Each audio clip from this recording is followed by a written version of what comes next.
ದಿನಾಂಕ 30/5/2022। मीठे बच्चे, बाप आया है तुम्हारी सब शुद्ध कामनाएं पूरी करने। रावण अशुद्ध कामना पूरी करता और बाप शुद्ಧ ಕಾಮನಾ ಪೂರಿ ಕರ್ತಾ। ಮಧುರ ಮಕ್ಕಳೇ, ತಂದೆ ಬಂದಿದ್ದರೆ ನಿಮ್ಮ ಶುದ್ಧ ಕಾಮನೆಗಳನ್ನು ಪೂರ್ಣ ಮಾಡೋದಕ್ಕಾಗಿ. ರಾವಣ ಅಶುದ್ಧ ಕಾಮನೆಗಳನ್ನು ಪೂರ್ಣ ಮಾಡ್ತಾನೆ, ತಂದೆ ಶುದ್ಧ ಕಾಮನೆಗಳನ್ನು पूर्ण ಮಾಡ್ತಾರೆ।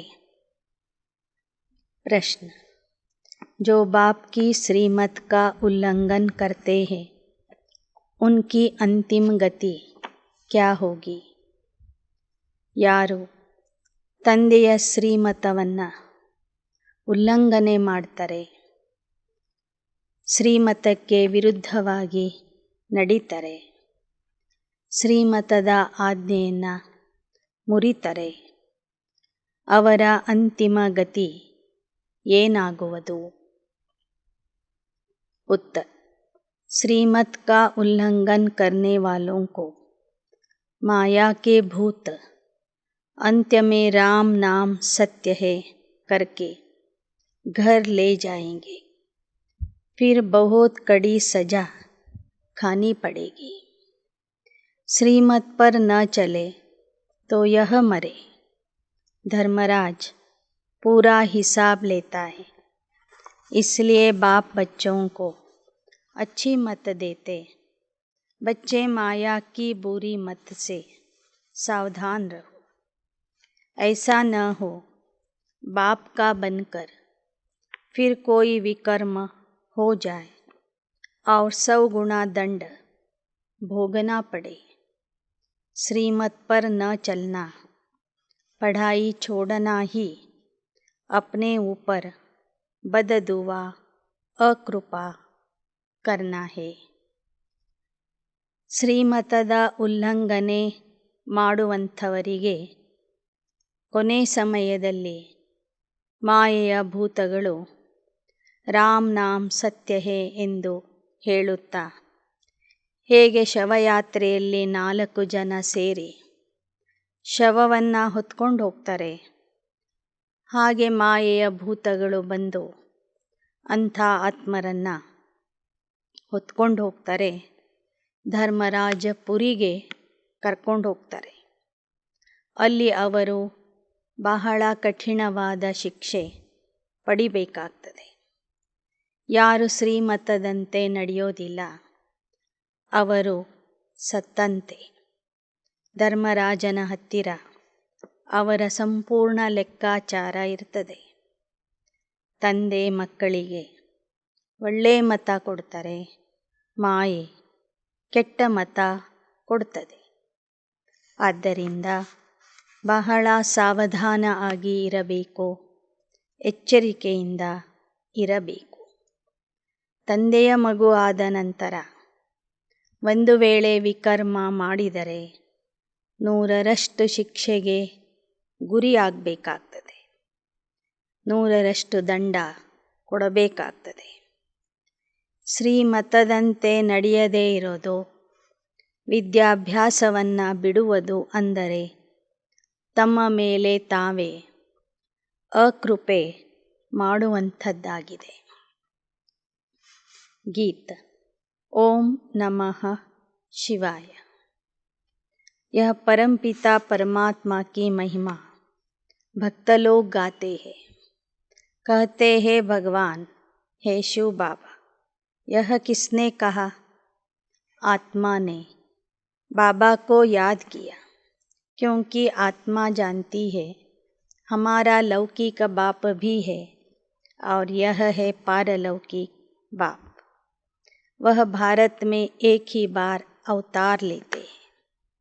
ಓಂ ನಮಃ ಶಿವಾಯ ಎನ್ನುವಂತಹ ಮಹಿಮೆ ಭಕ್ತಿ ಮಾರ್ಗದಿಂದನೇ ಭಕ್ತರು ಮಾಡ್ತಾ ಬಂದಿದ್ದಾರೆ. ಹೇ ಭಗವಂತ, ಹೇ ಶಿವ ತಂದೆ ಅಂತನೂ ನೆನಪು ಮಾಡ್ತಾರೆ. ಆದರೆ ಅವನು ಎಲ್ಲಿ ಬರ್ತಾನೆ, ಹೇಗೆ ಬರ್ತಾನೆ ಅನ್ನೋದು ಭಕ್ತರಿಗೆ ಗೊತ್ತಿಲ್ಲ. ನಮಗೀಗ ತಿಳಿದಿದೆ, ನಮ್ಮ ದೇಹಕ್ಕೆ ಒಬ್ಬರು ತಂದೆ ಇದ್ದಾರೆ, ಅವರು ಲೌಕಿಕ ತಂದೆ. ಆತ್ಮಕ್ಕೆ ಒಬ್ಬರು ತಂದೆ ಇದ್ದಾರೆ, ಅವರು ಪಾರಲೌಕಿಕ ತಂದೆ.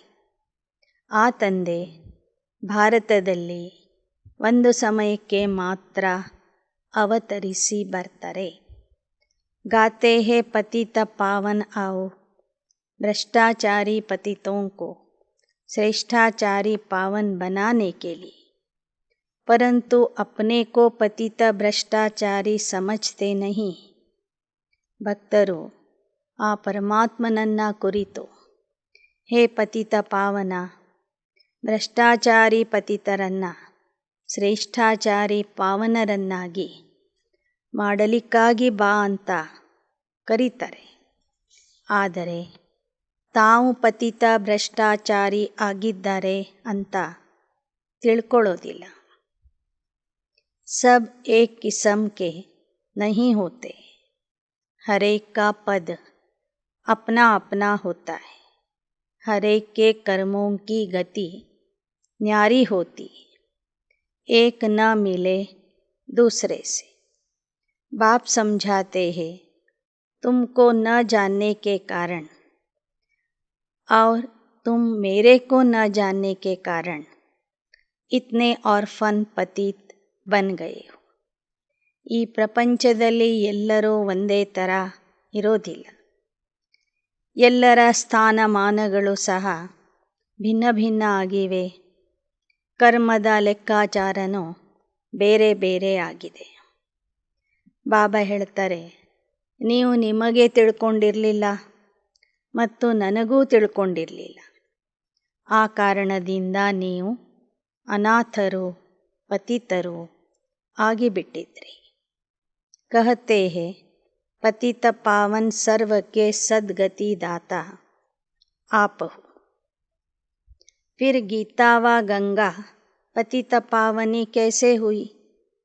तुमको इतना बेसमझ किसने बनाया? ಭಕ್ತರು ಒಂದು ಕಡೆ ಪರಮಾತ್ಮನಿಗೆ ಪತಿತ ಪಾವನ, ಸರ್ವರ ಸದ್ಗತಿ ದಾತ ನೀನೇ ಆಗಿದ್ದೀಯಾ ಅಂತ ಹಾಡ್ತಾರೆ.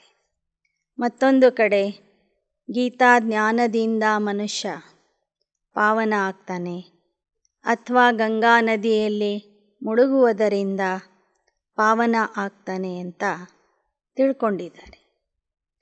ಪರಮಾತ್ಮ ಪತಿತ ಪಾವನ ಆಗಿದ್ದರೆ ಮತ್ತು ಈ ಗೀತಾ ಶಾಸ್ತ್ರ ಆಗಲಿ, ಗಂಗಾ ನದಿ ಆಗಲಿ ಪತಿತ ಪಾವನಿ ಹೇಗೆ ಆಗ್ತಾರೆ? ಈ ಥರ ಮನುಷ್ಯರನ್ನ ತಿಳುವಳಿಕೆಹೀನರನ್ನಾಗಿ ಮಾಡಿದವರು ಯಾರು? इन 5 विकारों रूपी रावण ने बेसमझ बना दिया है. 5 ವಿಕಾರ ರೂಪಿ ರಾವಣ ಎಲ್ಲರನ್ನೂ ಬುದ್ಧಿಹೀನರನ್ನಾಗಿ ಮಾಡಿಬಿಟ್ಟಿದ್ದಾನೆ. ಸಭಿ ರಾವಣ ರಾಜ್ಯ ಅಥವಾ शोकवाटिका में है. हेड जो है उन्हों को बहुत फिक्रात रहती है, सब दुखी. इसलिए पुकारते, हे बाबा आप आओ, हमको स्वर्ग में ले चलो.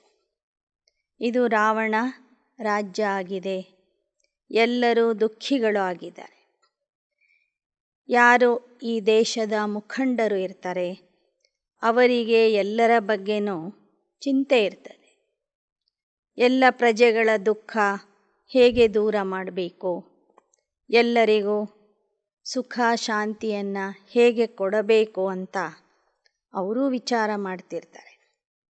ಇವತ್ತು ಎಲ್ಲರಿಗೂ ಅತೀ ದುಃಖ ಮತ್ತು ಕಷ್ಟಗಳು ಬಂದಿವೆ. इसलिए पुकारते बाबा आओ हमको स्वर्ग ले चलो.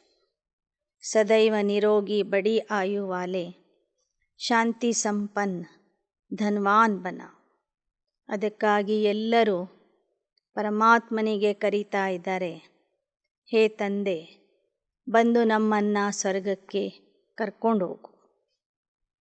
ಸದಾ ನಮಗೆ ನಿರೋಗಿ ದೇಹ, ದೊಡ್ಡ ಆಯುಷ್ಯ, ಸುಖ ಶಾಂತಿ ಸಂಪನ್ನ ಜೀವನ, ಸಾಕಷ್ಟು ಸಂಪತ್ತನ್ನು ಕೊಡು ಅಂತ ಕೇಳ್ತಾ ಇದ್ದಾರೆ.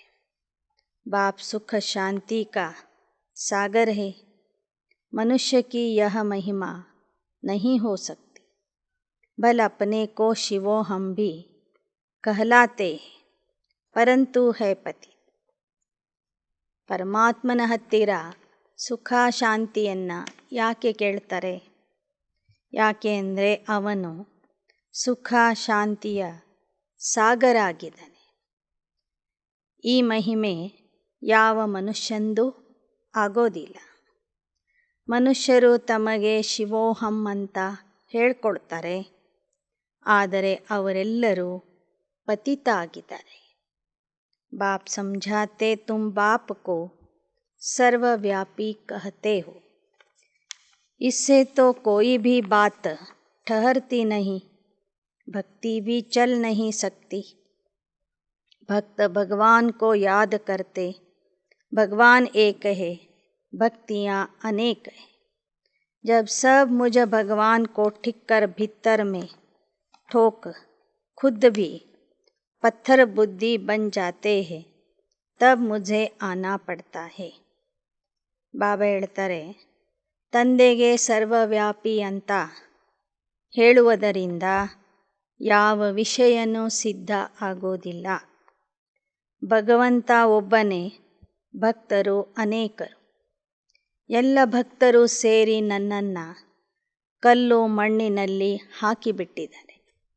ಹೀಗಾಗಿ ತಾವುಗಳು ಸಹ ಕಲ್ಲು ಬುದ್ಧಿ ಆಗಿದ್ದಾರೆ. ಎಲ್ಲರೂ ಯಾವಾಗ ಕಲ್ಲು ಬುದ್ಧಿಯವರಾಗ್ತಾರೆ ಆಗ ನಾನು ಬರಬೇಕಾಗ್ತದೆ. ಪ್ರಜಾಪಿತಾ ಬ್ರಹ್ಮ ದ್ವಾರ ಪಾವನ್ ದುನಿಯಾ ಕಿ ಸ್ಥಾಪನಾ कराते. यह प्रजापिता ब्रह्मा के अडॉप्टेड बच्चे, कितने ढेर बच्चे अभी भी वृद्धि को पाएंगे. जो ब्राह्मण बनेंगे वही फिर देवता बनेंगे. पहले तुम शूद्र थे, फिर ब्रह्मा मुख वंशावली ब्राह्मण बने, फिर देवता क्षत्रिय बने. यह चक्र फिरता है. ನಾನು ಬಂದು ಪ್ರಜಾಪಿತಾ ಬ್ರಹ್ಮರವರ ಮೂಲಕ ಪಾವನ ಜಗತ್ತಿನ ಸ್ಥಾಪನೆ ಮಾಡ್ತೀನಿ. ಮೊದಲು ಪ್ರಜಾಪಿತಾ ಬ್ರಹ್ಮನಿಗೆ ನನ್ನ ಮಗನನ್ನಾಗಿ ದತ್ತು ಮಾಡಿಕೊಳ್ತೀನಿ. ಅವರ ಮೂಲಕ ರಾಶಿ ರಾಶಿ ಬ್ರಾಹ್ಮಣರನ್ನು ರಚನೆ ಮಾಡ್ತೀನಿ. ಸಂಗಮ ಯುಗದ ಬ್ರಾಹ್ಮಣರೇ ಮುಂದೆ ದೇವತಾ, ಕ್ಷತ್ರಿಯ, ವೈಶ್ಯ, ಶೂದ್ರರಾಗ್ತಾರೆ. ಹೀಗೆ ಈ ವರ್ಣಗಳ ಚಕ್ರ ಸುತ್ತುತ್ತಾ ಇರ್ತದೆ. यह मनुष्य सृष्टि है, सूक्ष्म वतन में है फरिश्ते, वहाँ कोई झाड़ नहीं. यह मनुष्य सृष्टि रूपी झाड़ यहाँ है. ಈ ಚಕ್ರ ಸಾಕಾರ ಲೋಕದಲ್ಲಿ ಸುತ್ತುತ್ತದೆ. ಇಲ್ಲಿ ಮಾನವರ ವಂಶವೃಕ್ಷ ಇದೆ. ಸೂಕ್ಷ್ಮವತನದಲ್ಲಿ ಈ ಚಕ್ರನೂ ಇರೋದಿಲ್ಲ ಮತ್ತು ಈ ವೃಕ್ಷನೂ ಇರೋದಿಲ್ಲ. ಸೂಕ್ಷ್ಮವತನದಲ್ಲಿ ಫರಿಷ್ಠೆಗಳು ಇರ್ತಾರೆ, ಸೂಕ್ಷ್ಮ ದೇವತೆಗಳು ಇರ್ತಾರೆ. ಬಾಪ್ ಆಕರ್ ಜ್ಞಾನ ಅಮೃತ ಕಾ ಕಲಶ ಮಾತಾ ಉನ್ಕೆ ಸಿರ್ ಪರ್ ರಖತೆ. वास्तव में कोई अमृत नहीं, यह है नॉलेज. बाप कहते मैं तो निराकार हूँ, नंबर 1 मनुष्य के तन में प्रवेश करता. ಸಂಗಮ ಯುಗದಲ್ಲಿ ಶಿವಬಾಬಾ ಬಂದು ಜ್ಞಾನಾಮೃತದ ಕಲಶವನ್ನು ಮಾತೆಯರ ತಲೆಯ ಮೇಲೆ ಇಡ್ತಾರೆ. ಇದು ಯಾವುದೇ ರೀತಿಯ ಸ್ಥೂಲ ಅಮೃತದ ಕಲಶ ಅಲ್ಲ, ಇದು ಜ್ಞಾನದ ವಿಷಯ ಆಗಿದೆ. ತಂದೆ ಹೇಳ್ತಾರೆ, ನಾನು ನಿರಾಕಾರ. ಈ ಜಗತ್ತಿನ ನಂಬರ್ 1 ಮನುಷ್ಯನ ದೇಹದಲ್ಲಿ ನಾನು ಪ್ರವೇಶ ಮಾಡ್ತೀನಿ. ಖುದ್ ಕಹತೆ ಜಬ್ ಮೈ ಬ್ರಹ್ಮ ತನ್ ಮೇ ಪ್ರವೇಶ ಕरूं तब ब्राह्मण संप्रदाय हो, ब्रह्मा यहाँ ही चाहिए। वह सूक्ष्म वतनवासी तो अव्यक्त ब्रह्मा है। मैं इस व्यक्त में प्रवेश करता हूँ इनको फरिश्ता बनाने के लिए। तुम भी अंत में फरिश्ते बन जाते। तुम ब्राह्मणों को यहाँ ही पवित्र बनना है। ಬಾಬಾ ಹೇಳ್ತಾರೆ, ಪ್ರಜಾಪಿತ ಬ್ರಹ್ಮ ಸಾಕಾರ ಲೋಕದಲ್ಲಿ ಬೇಕು. ಅವರೇ ಸಂಪೂರ್ಣ ಆದ ನಂತರ ಸೂಕ್ಷ್ಮವತನವಾಸಿ ಅವ್ಯಕ್ತ ಬ್ರಹ್ಮ ಆಗ್ತಾರೆ. ಆದರೆ ನಾನು ಈ ವ್ಯಕ್ತ ಬ್ರಹ್ಮನ ದೇಹದಲ್ಲಿ ಪ್ರವೇಶ ಮಾಡ್ತೀನಿ ಇವರನ್ನು ಫರಿಶ್ತಾ ಮಾಡಲಿಕ್ಕಾಗಿ. ನೀವು ಮಕ್ಕಳು ಸಹ ಇವರಂತೆ ಕೊನೆಗೆ ಫರಿಶ್ತಾ ಆಗ್ತೀರಿ. ನೀವು ಸಂಗಮ ಯುಗದಲ್ಲಿಯೇ ಪವಿತ್ರ ಆಗಬೇಕಾಗಿದೆ. फिर पवित्र दुनिया में जाकर जन्म लेंगे. तुम दोनों हिंसा नहीं करते. काम कटारी चलाना सबसे तीखी हिंसा है, जिससे मनुष्य आदि मध्य अंत्य दुख पाते हैं. ಪವಿತ್ರ ಜಗತ್ತಿನಲ್ಲಿ ಹೋಗಿ ನೀವು ದೇವತೆಗಳಾಗಿ ಹುಟ್ಟುತ್ತೀರಿ. ಅಲ್ಲಿ ಎರಡೂ ಪ್ರಕಾರದ ಹಿಂಸೆ ಇರೋದಿಲ್ಲ. ಕಾಮ ವಿಕಾರದಲ್ಲಿ ಹೋಗುವುದು ಬಹಳ ಕಠಿಣವಾದ ಹಿಂಸೆಯಾಗಿದೆ. ಆ ವಿಕಾರದ ಕಾರಣದಿಂದ ನರ್ಕದ ಆದಿ ಮಧ್ಯ ಅಂತ್ಯದಲ್ಲಿ ಮನುಷ್ಯರು ದುಃಖಿಯಾಗ್ತಾರೆ. ದ್ವಾಪರ से लेकर काम कटारी चलाते आए तब ही गिरना शुरू होता है. मनुष्य के पास है भक्ति की नॉलेज, वेद शास्त्र पढ़ना, भक्ति करना, गाते हैं ज्ञान भक्ति वैराग्य. भक्ति के बाद ही बाबा सारी दुनिया से वैराग्य दिलाते हैं. ದ್ವಾಪರ ಯುಗದಿಂದ ಕಾಮ ವಿಕಾರದ ಹಿಂಸೆ ಪ್ರಾರಂಭವಾಗ್ತದೆ. ಅಂದಿನಿಂದನೇ ಮನುಷ್ಯರು ಬೀಳ್ತಾ ಹೋಗ್ತಾರೆ, ಅಧೋಗತಿಗೆ ಬರ್ತಾರೆ. ಇವತ್ತು ಮನುಷ್ಯರ ಹತ್ತಿರ ಭಕ್ತಿಯ ಜ್ಞಾನ ಇದೆ, ಸತ್ಯ ಜ್ಞಾನ ಇಲ್ಲ. ಹೇಳ್ತಾರೆ ಜ್ಞಾನ ಭಕ್ತಿ ವೈರಾಗ್ಯ ಅಂತ. ಭಕ್ತಿಯ ನಂತರ ಪರಮಾತ್ಮನೇ ಬಂದು ಇಡೀ ಜಗತ್ತಿನ ಮೇಲೆ ವೈರಾಗ್ಯ ಬರುವಂಥ ಶಿಕ್ಷಣ ಕೊಡ್ತಾರೆ. क्योंकि इस पतित दुनिया का विनाश होना है, इसलिए देह सहित देह के सभी संबंधियों को भूल जाओ. मुझ एक के साथ बुद्धि योग लगाओ.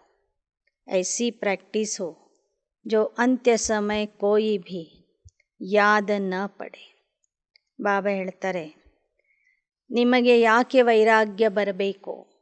ಬಾಬಾ ಯಾಕೆ ವೈರಾಗ್ಯ ಕೊಡಿಸ್ತಾರಂದರೆ, ಈ ಹಳೆ ಜಗತ್ತು ಈಗ ವಿನಾಶ ಆಗಲಿದೆ. ಆದ್ದರಿಂದ ದೇಹ ಸಹಿತವಾಗಿ ಸರ್ವ ಸಂಬಂಧಗಳನ್ನು ಮರೆತು ನನ್ನೊಬ್ಬನ ಜೊತೆಗೆ ಬುದ್ಧಿಯೋಗ ಜೋಡಿಸಿರಿ. ಇದರ ಅಭ್ಯಾಸ ಮಾಡ್ತಾ ಹೋದರೆ ಕೊನೆ ಸಮಯದಲ್ಲೂ ನಿಮಗೆ ನನ್ನ ನೆನಪು ಬರುವುದು. इस पुरानी दुनिया का त्याग कराया जाता है. बेहद का संन्यास बेहद का बाप कराते. पुनर्जन्म तो सबको लेना है, नहीं तो इतने वृद्धि कैसे होगी. ಹಳೆ ಪ್ರಪಂಚದ ತ್ಯಾಗ ಮಾಡಿಸ್ತಾರೆ.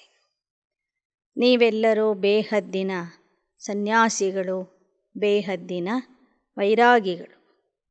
ಪುನರ್ಜನ್ಮ ಅಂತೂ ಎಲ್ಲರೂ ಪಡಿಲೇಬೇಕು. ಇಲ್ಲದಿದ್ದರೆ ಜನಸಂಖ್ಯೆ ಇಷ್ಟೊಂದು ಯಾಕೆ ವೃದ್ಧಿ ಆಗ್ತಿತ್ತು.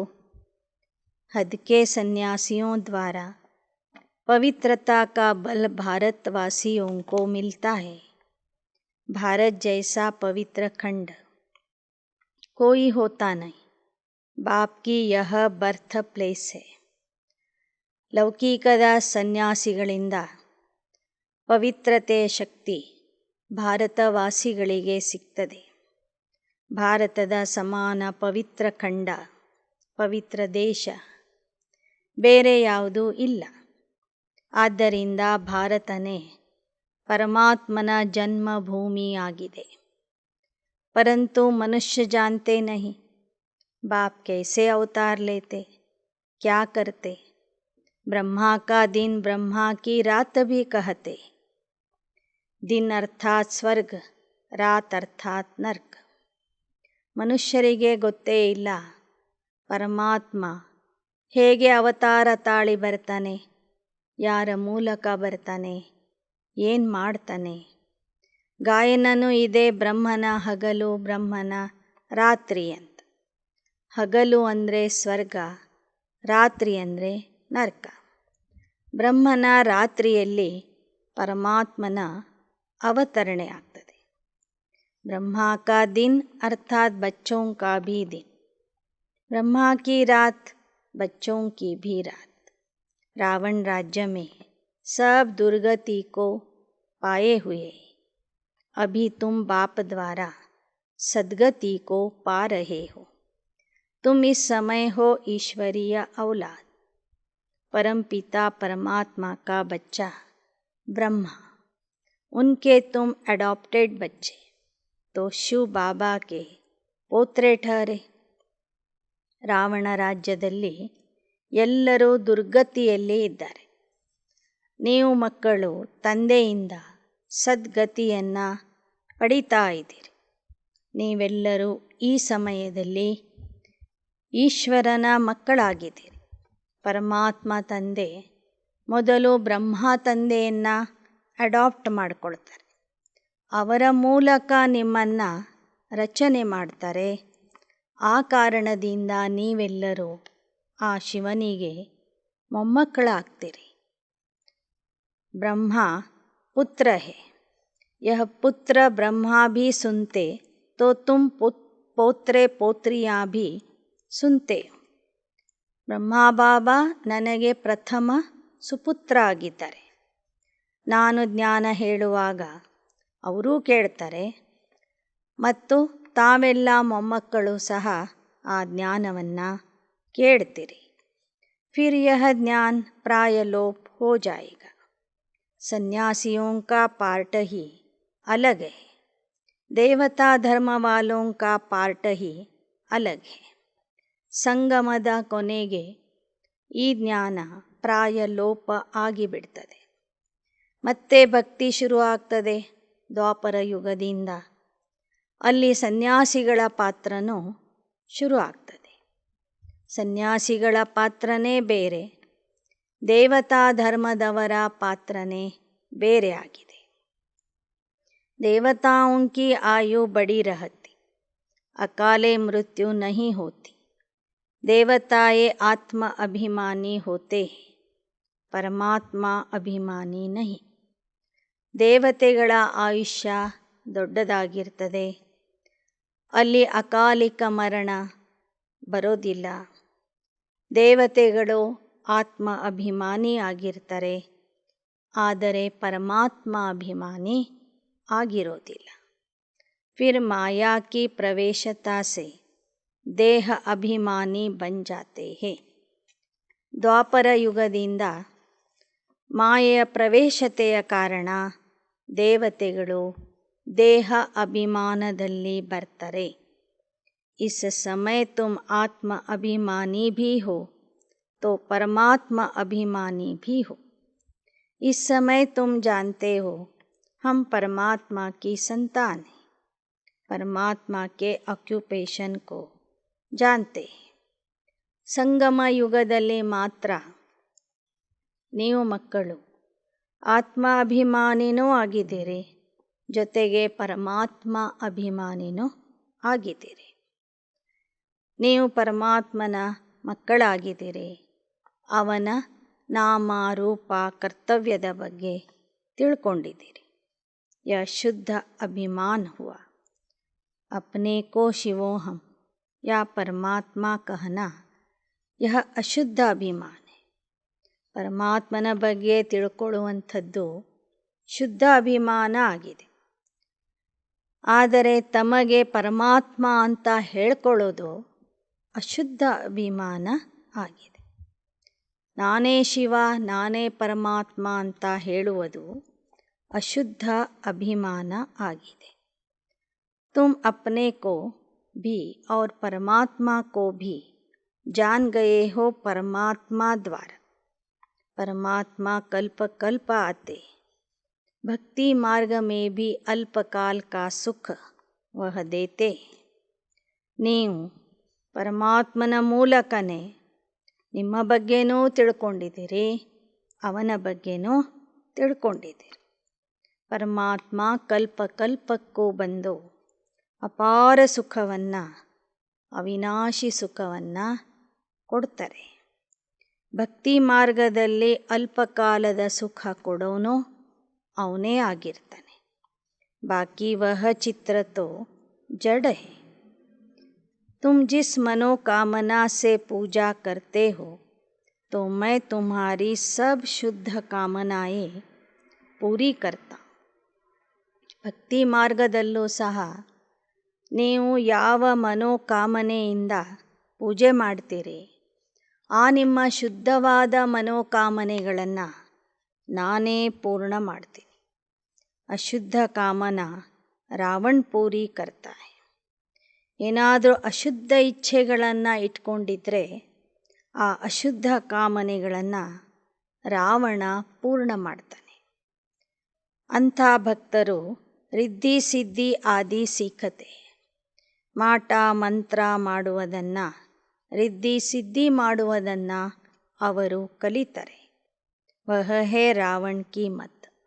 ಅದಾಗಿದೆ ರಾವಣನ ಮತ. ಮೈ ಹೂँ ಸುಖದಾತ, मैं किसको दुख नहीं देता. कहते सुख दुख ईश्वर ही देते हैं.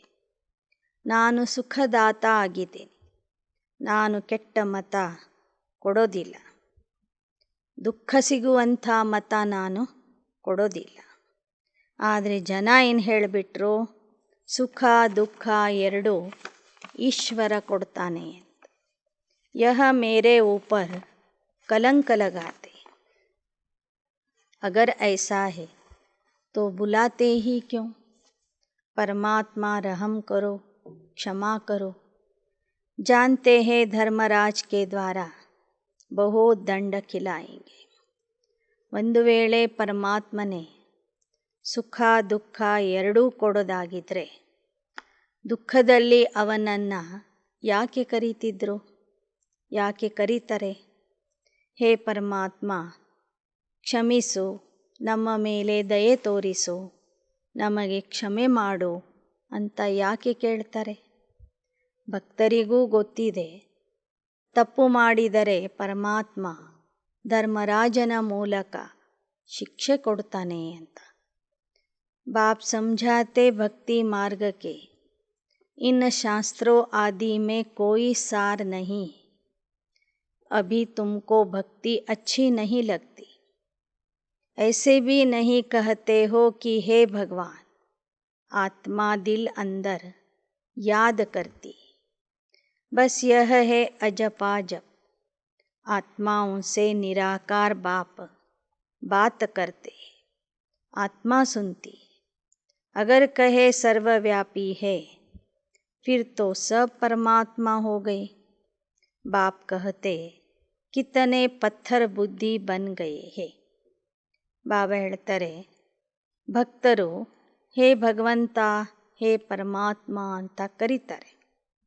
ಮತ್ತೊಂದು ಕಡೆ ಅವನಿಗೆ ಸರ್ವವ್ಯಾಪಿ ಅಂತ ಹೇಳಿಬಿಡ್ತಾರೆ. ಅದು ತಪ್ಪಾಗಿದೆ.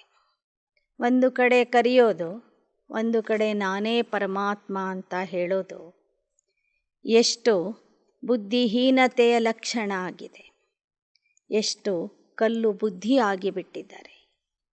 मनुष्यों को बड़ा डर रहता, कहाँ गुरु बददुआ न दे. बाप है सुखदाता. बददुआ अथवा अकृपा बाप बच्चों के ऊपर करते ही नहीं. ಭಕ್ತರಿಗೆ ಅಥವಾ ಮನುಷ್ಯರಿಗೆ ಭಯ ಇರ್ತದೆ, ದೇಹಧಾರಿ ಗುರುಗಳು ಶಾಪ ಕೊಡಬಾರದು ಅಥವಾ ಅವಕೃಪೆ ಮಾಡಬಾರದು ಅಂತ ಭಯ ಇರ್ತದೆ. ಆದರೆ ಶಿವಬಾಬಾ ಹೇಳ್ತಾರೆ, ನಾನು ಸುಖದಾತ ಎಂದು ಯಾರಿಗೂ ಶಾಪ ಕೊಡೋದಿಲ್ಲ, ಅಕೃಪೆ ಮಾಡೋದಿಲ್ಲ. ಶ್ರೀಮತ್ ಪರ್ ನಹಿ ಚಲ್ತೆ ಪढ़ते नहीं तो अपने ऊपर आप ही ಅಕೃಪಾ करते हैं. ಆದರೆ ಯಾವ ಮಕ್ಕಳು ಶ್ರೀಮತದಂತೆ ನಡೆಯೋದಿಲ್ಲ, ಸರಿಯಾಗಿ ಅಭ್ಯಾಸ ಮಾಡೋದಿಲ್ಲ, ಅವರು ತಮ್ಮ ಮೇಲೆ ತಾವೇ ಅಕೃಪೆ ಮಾಡಿಕೊಡ್ತಾರೆ. बच्चे बाप कहते मुझे एक बाप को याद करो. अब रात है तो मनुष्य धक्का खाते, सत्य त्रेता में भक्ति होती नहीं. यहाँ धक्का खाते रहते हैं, तब कहा जाता सद्गुरु बिगर ಘೋರ ಅಂಧಿಯಾರ. ಬಾಬಾ ಹೇಳ್ತಾರೆ, ನಾನು ಸಿಕ್ಕಿದ್ದೀನಿ ಅಂದರೆ ನನ್ನೊಬ್ಬನನ್ನೇ ನೆನಪು ಮಾಡಿರಿ. ಸತ್ಯತ್ರೇತಾಯುಗದಲ್ಲಿ ಭಕ್ತಿಯ ಅಲೆದಾಟ, ಭಕ್ತಿಯ ಅಂಧಕಾರ ಇರೋದಿಲ್ಲ. ಇಲ್ಲಿ ಅಂಧಕಾರ ಇರುವ ಕಾರಣ ಮನುಷ್ಯರು ಅಲಿತಾ ಇದ್ದಾರೆ, ಪೆಟ್ಟುಗಳನ್ನು ತಿಂತಾ ಇದ್ದಾರೆ. ಆದ್ದರಿಂದ ಹೇಳ್ತಾರೆ, ಸದ್ಗುರು ಇಲ್ಲದೇ ಇದ್ದಾಗ ಜಗತ್ತಿನಲ್ಲಿ ಘೋರ ಅಂಧಕಾರ ತುಂಬಿರ್ತದೆ ಅಂತ. सद्गुरु आकर सारे चक्र का राज समझाते. तुम देवता फिर क्षत्रिय बने, वैश्य शूद्र बने. 84 जन्म पूरे किए. 8 पुनर्जन्म सतयुग में, 12 पुनर्जन्म त्रेता में, फिर 63 जन्म द्वापर कलयुग. चक्र को फिरना है, यह बातें मनुष्य नहीं जानते. यही भारत विश्व का मालिक था और कोई खंड नहीं था. ಆ ಸದ್ಗುರು ಪರಮಾತ್ಮ ಈ ಸೃಷ್ಟಿಗೆ ಬಂದು ಜ್ಞಾನದ ಬೆಳಕನ್ನು ಕೊಡ್ತಾರೆ. ಮಕ್ಕಳಿಗೆ ಚಕ್ರದ ರಹಸ್ಯವನ್ನು ತಿಳಿಸಿಕೊಡ್ತಾರೆ. 84 ಜನ್ಮಗಳ ರಹಸ್ಯ ಹೇಳ್ತಾರೆ. ಮಕ್ಕಳೇ, ನೀವೇ ಸತ್ಯಯುಗದಲ್ಲಿ 8 ಪುನರ್ಜನ್ಮ, ತ್ರೇತಾಯುಗದಲ್ಲಿ 12 ಪುನರ್ಜನ್ಮ, ದ್ವಾಪರ ಕಲಿಯುಗದಲ್ಲಿ 63 ಜನ್ಮಗಳನ್ನು ಪಡ್ಕೋತೀರಿ. ಹೀಗೆ ಸತ್ಯಯುಗದ ಆದಿಯಿಂದ ಬರುವಂಥವರು 84 ಜನ್ಮಗಳ ಚಕ್ರದಲ್ಲಿ ಸಂಪೂರ್ಣವಾಗಿ ಪಾತ್ರ ಮಾಡ್ತಾರೆ. ಜನರಿಗೆ ಗೊತ್ತಿಲ್ಲ ಈ ಭಾರತನೇ ವಿಶ್ವದ ಮಾಲೀಕ ಆಗಿತ್ತು. ಆ ಸಮಯದಲ್ಲಿ ಬೇರೆ ಯಾವ ಖಂಡಗಳು, ದೇಶಗಳು ಇರಲಿಲ್ಲ. जब झूठ खंड शुरू होता तो फिर और खंड भी होते. अब तो देखो लड़ाई झगड़ा कितना है. यह ऑर्फन्स की दुनिया है, बाप को नहीं जानते. ಯಾವಾಗ ಈ ಪ್ರಪಂಚದಲ್ಲಿ ಸುಳ್ಳು ಶುರು ಆಗ್ತದೆ, ಆಗ ಅನೇಕ ಸುಳ್ಳು ಖಂಡಗಳು ಸ್ಥಾಪನೆಯಾಗ್ತವೆ. ಈಗ ನೋಡಿ, ದೇಶ ದೇಶಗಳ ನಡುವೆ ಎಷ್ಟೊಂದು ಯುದ್ಧಗಳು ನಡೀತಾ ಇವೆ, ಹೊಡೆದಾಟ ನಡೀತಾ ಇದೆ. ಇದು ಅನಾಥರ ಪ್ರಪಂಚ ಆಗಿದೆ. ರಡಿಯಾ ಮಾರ್ತೆ ರಹತೆ ಹೇ ಪರಮಾತ್ಮ. ಬಾಪ್ ಕಹತೆ मैं एक ही बार आता हूँ पतित दुनिया को पावन बनाने. बापू के लिए समझते थे राम राज्य स्थापन करते. उनको बहुत पैसा भी देते थे, परंतु वह पैसा कभी अपने काम में नहीं लगाते. फिर भी राम राज्य तो हुआ नहीं. यह है शिव बाबा दाता. सिर्फ समझाते हैं विनाश तो होना ही है, इससे तुम पैसे को सफल करो. ಗಾಂಧೀಜಿಯವರು ಹೇಳ್ತಿದ್ರು ರಾಮರಾಜ್ಯದ ಸ್ಥಾಪನೆ ಮಾಡ್ತೀನಿ ಅಂತ. ಅವರಿಗೆ ಭಾರತವಾಸಿಗಳು ಸಾಕಷ್ಟು ಹಣವನ್ನು ಕೊಟ್ಟರು. ಆ ಹಣವನ್ನು ಗಾಂಧೀಜಿಯವರು ತಮಗಾಗಿ ಉಪಯೋಗಿಸಲಿಲ್ಲ. ರಾಮರಾಜ್ಯದ ಸ್ಥಾಪನೆ ಮಾಡಬೇಕು ಎಂಬ ಸದುದ್ದೇಶ ಇತ್ತು ಅವರಲ್ಲಿ. ಆದರೆ ಭಾರತದಲ್ಲಿ ರಾಮರಾಜ್ಯದ ಸ್ಥಾಪನೆ ಆಗಲಿಲ್ಲ. ರಾಮರಾಜ್ಯದ ಸ್ಥಾಪನೆ ಮಾಡುವ ಕೆಲಸ ಪರಮಾತ್ಮಂದಾಗಿದೆ. ಅವನು ಯಾರ ಹತ್ತಿರನೂ ಹಣ ಕೇಳೋದಿಲ್ಲ. ಆದರೆ ಈಗ ಈ ಜಗತ್ತು ವಿನಾಶ ಆಗೋದ್ರಿಂದ ನಿಮ್ಮ ಹಣವನ್ನು ನೀವು ಸಫಲ ಮಾಡಿಕೊಳ್ಳಿ. ಇಂಥ ಒಂದು ವಿದ್ಯಾಲಯ ಆಸ್ಪತ್ರೆಯನ್ನು ತೆರೀರಿ ಅಂತ ಬಾಬಾ ಹೇಳ್ತಾರೆ. ವಿನಾಶ ಆಗುವ ಮೊದಲು ನಿಮ್ಮ ಹಣವನ್ನು ಸಫಲ ಮಾಡಿಕೊಳ್ಳಿ. ಬೋರ್ಡ್ ಲಗಾ ದೋ, ಏಕ ಬಾಪ್ ಸೆ ಆಕರ್ ಸ್ವರ್ಗ ಕಾ ವರ್ಸಾ ले लो. बाप कहते मेरी याद से तुम पावन बनेंगे. तुम्हारी बुद्धि में यह चक्र फिरना चाहिए. ब्राह्मण ही यज्ञ के रक्षक बनते. यह रुद्र ज्ञान यज्ञ है, कृष्ण का यज्ञ नहीं है. सतयुग में यज्ञ होते नहीं, यह है ज्ञान यज्ञ. बाकी सब है भक्ति के यज्ञ. ಬಾಬಾ ಹೇಳ್ತಾರೆ, ನಾನೇ ಬಂದು ರುದ್ರ ಜ್ಞಾನ ಯಜ್ಞದ ಸ್ಥಾಪನೆ ಮಾಡ್ತೀನಿ. ಈ ಯಜ್ಞದ ರಕ್ಷಕರು ನೀವಾಗಿದ್ದೀರಿ. ಇದು ಕೃಷ್ಣ ಯಜ್ಞ ಅಲ್ಲ. ಸತ್ಯಯುಗದ ಸ್ಥಾಪನೆಗಾಗಿ ಪರಮಾತ್ಮ ಬಂದು ಸ್ಥಾಪಿಸಿದ ರುದ್ರ ಜ್ಞಾನ ಯಜ್ಞ ಆಗಿದೆ. ಸತ್ಯಯುಗದಲ್ಲಿ ಯಾವ ಯಜ್ಞಗಳು ಇರೋದಿಲ್ಲ. ಬಾಕಿ ಸಬ್ ಹೇ भक्ति के यज्ञ. अनेक प्रकार के शास्त्र यज्ञ में रखते, चौ का मुरब्बा बना देते. उसको ज्ञान यज्ञ नहीं कहेंगे. बाबा कहते, मुझ रुद्र का ज्ञान यज्ञ रचा हुआ है. जो मेरी मत पर चलेंगे उनको बड़ा इनाम मिलेगा, विश्व की बादशाही.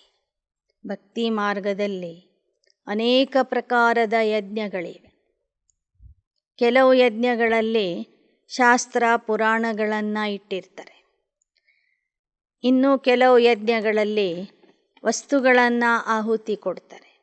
ಇನ್ನೂ ಕೆಲವು ಯಜ್ಞಗಳಲ್ಲಿ ಪ್ರಾಣಿಗಳನ್ನು ಬಲಿ ಕೊಡ್ತಾರೆ.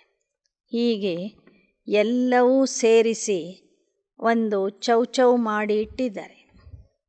ಅದಕ್ಕೆ ಜ್ಞಾನ ಅಂತ ಹೇಳಲಿಕ್ಕೆ ಆಗೋದಿಲ್ಲ. ನಾನು ರಚಿಸಿದ ಯಜ್ಞದಲ್ಲಿ ಯಾರು ನನ್ನ ಮತದಂತೆ ನಡೀತಾರೆ, ಯಜ್ಞದ ರಕ್ಷಣೆ ಮಾಡ್ತಾರೆ, ಅವರಿಗೆ ನನ್ನಿಂದ ಬಹಳ ದೊಡ್ಡ ಬಹುಮಾನ ಸಿಗ್ತದೆ. ಆ ಬಹುಮಾನ ಅಂದರೆ ಮುಕ್ತಿ, ಜೀವನ್ ಮುಕ್ತಿಯ ಉಡುಗೊರೆ. बच्चों को मुक्ति जीवन मुक्ति की सौगात देता हूँ. बाप कहते मनुष्यों की तो 84 लाख योनियाँ रखी और मुझे तो कण कण में डाल दिया. फिर भी मैं परोपकारी सेवाधारी हूँ.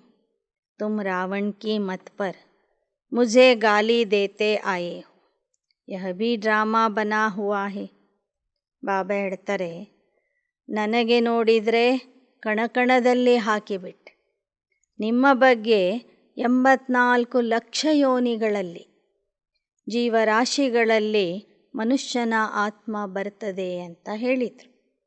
ನನಗೆ ಕಣಕಣದಲ್ಲಿ ಹಾಕಿಬಿಟ್ರು. ಅಂತಹ ಅಪಕಾರಿಗಳ ಮೇಲೆ ನಾನು ಬಂದು ಉಪಕಾರ ಮಾಡ್ತೀನಿ, ಸೇವೆ ಮಾಡ್ತೀನಿ. ನೀವು ರಾವಣನ ಮತದಂತೆ ನಡೆದು ನನಗೆ ಸಾಕಷ್ಟು ಬೈದಿದ್ದೀರಿ. ಅದು ಸಹ ನಾಟಕದಲ್ಲಿ ಅದೇ ಥರ ಇತ್ತು. अब बच्चों को कदम कदम श्रीमत पर चलना है. बाप अच्छी मत देंगे, माया बुरी मत देगी. इसलिए खबरदार रहना. ಈಗ ನೀವು ಹೆಜ್ಜೆ ಹೆಜ್ಜೆಗೂ ಶ್ರೀಮತದಂತೆ ನಡೆಯಬೇಕು. ಮಾಯೆ ಕೆಟ್ಟ ಮತ ಕೊಡ್ತದೆ, ಬಾಬಾ ಒಳ್ಳೆ ಮತ ಕೊಡ್ತಾರೆ. ಆದ್ದರಿಂದ ನೀವು ಬಹಳ ಎಚ್ಚರಿಕೆಯಿಂದ ಇರಬೇಕು. ಮೇರಾ ಬನ್ಕರ್ ಕೋಯಿ ವಿಕರ್ಮ ಕಿಯಾ ತೋ 100 ಗುಣ ದಂಡ ಪಡ್ ಜಾಯೇಗಾ. योग बल से फिर शरीर भी पवित्र मिलेगा। सन्यासी लोग तो कह देते आत्मा निर्लेप है, बाकी शरीर पतित है, इसलिए ಗಂಗಾ ಸ್ನಾನ करते। ಬಾಬಾ ಹೇಳ್ತಾರೆ, ನನ್ನ ಮಗುವಾಗಿ ಏನಾದರೂ ಪಾಪ ಮಾಡಿದರೆ 100ರಷ್ಟು ಶಿಕ್ಷೆಗೆ ಗುರಿಯಾಗ್ತೀರಿ. ಬದಲಾಗಿ ನನ್ನನ್ನು ನೆನಪು ಮಾಡಿದರೆ ಭವಿಷ್ಯದಲ್ಲಿ ನಿಮಗೆ ಪವಿತ್ರ ದೇಹ ಸಿಗುವುದು. ಸನ್ಯಾಸಿಗಳು ಹೇಳಿದರು, ಆತ್ಮ ನಿರ್ಲೇಪ ಅಂತ. ದೇಹ ಮಾತ್ರ ಪತಿತ ಆಗಿದೆ, ಆ ಕಾರಣದಿಂದ ಗಂಗಾ ಸ್ನಾನ ಮಾಡಲಿಕ್ಕೆ ಹೋಗ್ತಾರೆ. ಅರೆ ಆತ್ಮ ಸಚ್ಚಾ ಸೋನಾ ನಹೀ ಹೋಗಿ ತೋ ಜೇವರ್ ಸಚ್ಚೆ ಸೋನೆ ಕಾ ಕೈಸೆ ಬನೇಗಾ. ಒಳಗಿರುವ ಆತ್ಮನೇ ಚೊಕ್ಕ ಚಿನ್ನ ಆಗಿ ಉಳಿದಿಲ್ಲ ಅಂದರೆ ದೇಹವೆಂಬ ಒಡವೆ ಅದು ಹೇಗೆ ಚೊಕ್ಕ ಚಿನ್ನ ಆಗಿ ಉಳಿತದೆ? ಆತ್ಮ ತಮೋಪ್ರಧಾನ ಆಗಿರುವ ಕಾರಣ, ಪತಿತ ಆಗಿರುವ ಕಾರಣ ದೇಹನೂ ಪತಿತ ಆಗಿದೆ. ಇಸ್ ಸಮಯ 5 ತತ್ವ ಭಿ ತಮೋಪ್ರಧಾನ. ಈ ಸಮಯದಲ್ಲಿ 5 ತತ್ವಗಳು ತಮೋಪ್ರಧಾನ ಆಗಿವೆ. ಯಹ ತುಮ್ಹಾರಿ ರೂಹಾನಿ ಗವರ್ಮೆಂಟ್ बड़े ते बड़ी, परंतु देखो तुमको सर्विस करने के लिए 3 पैर पृथ्वी के भी नहीं मिलते, फिर तुमको विश्व का मालिक बनाता हूँ, विश्व की बादशाही ऐसे देता हूँ जो वहाँ कोई खिटपिट नहीं कर सकते। आसमान, सागर आदि सब के तुम मालिक बन जाते, कोई भी ಹದ್ ನಹಿ ರಾತಿ. ಇದು ನೋಡಿದರೆ ಪರಮಾತ್ಮನ ಸರ್ಕಾರ, ಎಂತಹ ದೊಡ್ಡ ಸರ್ಕಾರ. ಆದರೆ ಈ ಸರ್ಕಾರದ ಸೇವೆಗಾಗಿ ಮನುಷ್ಯರು 3 ಹೆಜ್ಜೆ ಜಾಗನೂ ಕೊಡ್ತಾ ಇಲ್ಲ. ಆದರೆ ಮುಂದೆ ಬಾಬಾ ನಿಮಗೆ ವಿಶ್ವದ ಮಾಲೀಕರನ್ನಾಗಿ ಮಾಡ್ತಾರೆ. ಅಲ್ಲಿ ಯಾರಿಂದನೂ ನಿಮಗೆ ಕಿರಿಕಿರಿ ಇರೋದಿಲ್ಲ. ನೀವು 5 ತತ್ವಗಳ ಮೇಲೆ ಅಧಿಕಾರಿ ಆಗ್ತೀರಿ, ಮಾಲೀಕ ಆಗ್ತೀರಿ. ಯಾವುದೇ ರೀತಿಯ ಸೀಮೆಗಳು, ನಂದು ನಿಂದು ಎಂಬ ಭಾವನೆಗಳು ಅಲ್ಲಿ ಇರೋದಿಲ್ಲ. ಅಭಿ ಬಿಲ್ಕುಲ್ ಕಂಗಾಲ್ ಬನ್ ಪಡೆ. ತುಮ್ ಫಿರ್ ಸೆ ವಿಶ್ವ ಕೆ ಮಾಲಿಕ್ ಬನ್ ರಹೆ ಹೋ ಶ್ರೀಮತ್ ಪರ್. ಶ್ರೀಮತ್ ಪರ್ ನ ಚಲ ತೋ ಯಹ ಮರ. ಈಗ ಪುನಃ ನೀವು ವಿಶ್ವದ ಮಾಲೀಕ ಆಗ್ತಾ ಇದ್ದೀರಿ. ಆದ್ದರಿಂದ ಶ್ರೀಮತದಂತೆ ನಡಿಬೇಕು. ಶ್ರೀಮತದಂತೆ ನಡೆದಿಲ್ಲ ಅಂದರೆ ನೀವು ಜ್ಞಾನದಿಂದ ಸಾಯ್ತೀರಿ. ಮಾಯಾ ಕೆ ಭೂತ ರಾಮ್ ನಾಮ್ ಸತ್ಯ ಹೇ ಕರ್ಕೆ ಘರ್ ಲೇ ಜಾಯೆಂಗೆ, ಸಜಾ ಬಡಿ ಕಡಿ ಖಾಯೆಂಗೆ. ಯಾವಾಗ ತಂದೆಯ ಮಕ್ಕಳಾದಂಥವರು ಜ್ಞಾನದಿಂದ ಸತ್ತು ಹೋಗ್ತಾರೆ, ಅಂಥವರನ್ನು ಮಾಯೆಯ ಭೂತಗಳು ಬಂದು ಎತ್ಕೊಂಡು ಹೋಗ್ತಾರೆ. ರಾಮ್ ನಾಮ್ ಸತ್ಯ ಹೇ ಅಂತ ಹೇಳ್ತಾ ಧರ್ಮರಾಜಪುರಿಗೆ ಕರ್ಕೊಂಡು ಹೋಗ್ತವೆ. ಬಹಳ ದೊಡ್ಡ ಶಿಕ್ಷೆ ಅವರಲ್ಲಿ ಪಡಿಬೇಕಾಗ್ತದೆ. ಅಚ್ಚ ಮೀಠೆ ಮೀಠೆ ಸಿಕ್ಕಿ ಲಧೆ ಬಚ್ಚೋं ಪ್ರತಿ मात पिता बाप दादा का याद प्यार और गुड मॉर्निंग. रूहानी बाप की रूहानी बच्चों को नमस्ते.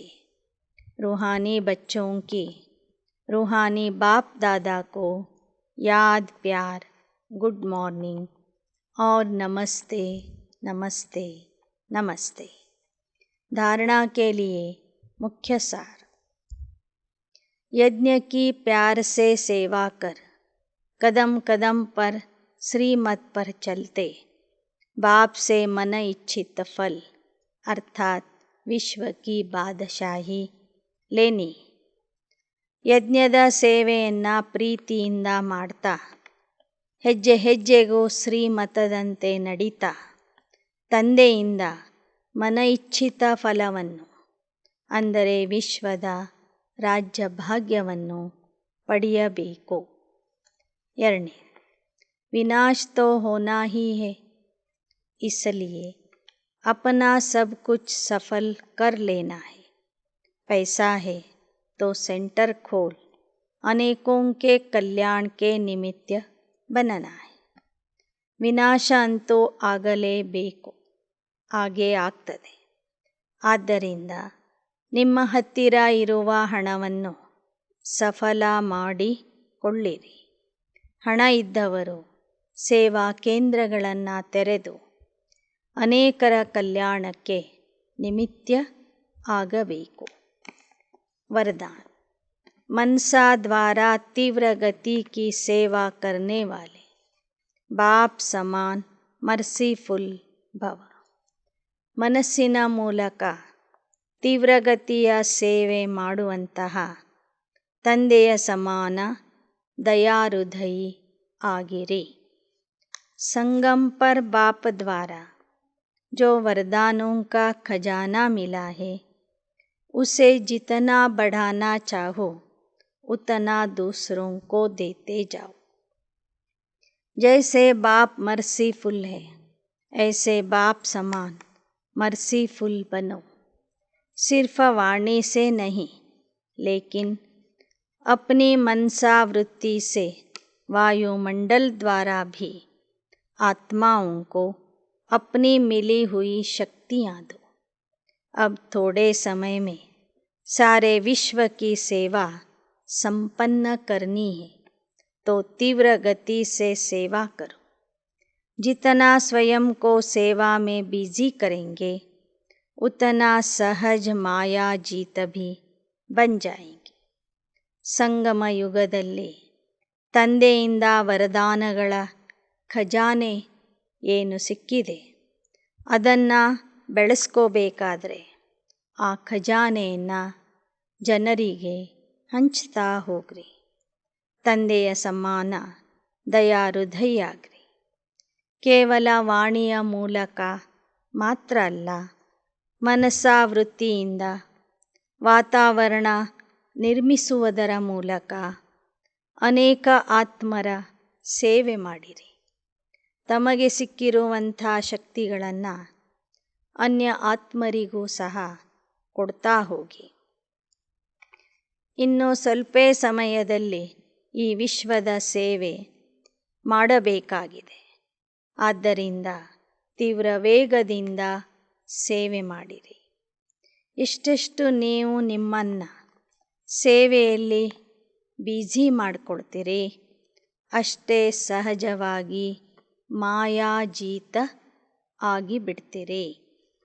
अच्छा स्लोगन: अपने संतुष्ट और खुशनुमा जीवन से हर कदम में सेवा करने वाले ही सच्चे सेवाधारी है. ತಮ್ಮ ಸಂತುಷ್ಟ ಮತ್ತು ಖುಷಿಯ ಜೀವನದಿಂದ ಹೆಜ್ಜೆ ಹೆಜ್ಜೆಗೂ ಸೇವೆ ಮಾಡುವಂಥವರೇ ಸತ್ಯ ಸೇವಾಧಾರಿ ಆಗಿರುತ್ತಾರೆ. अच्छा, ಓಂ ಶಾಂತಿ, ಓಂ ಶಾಂತಿ.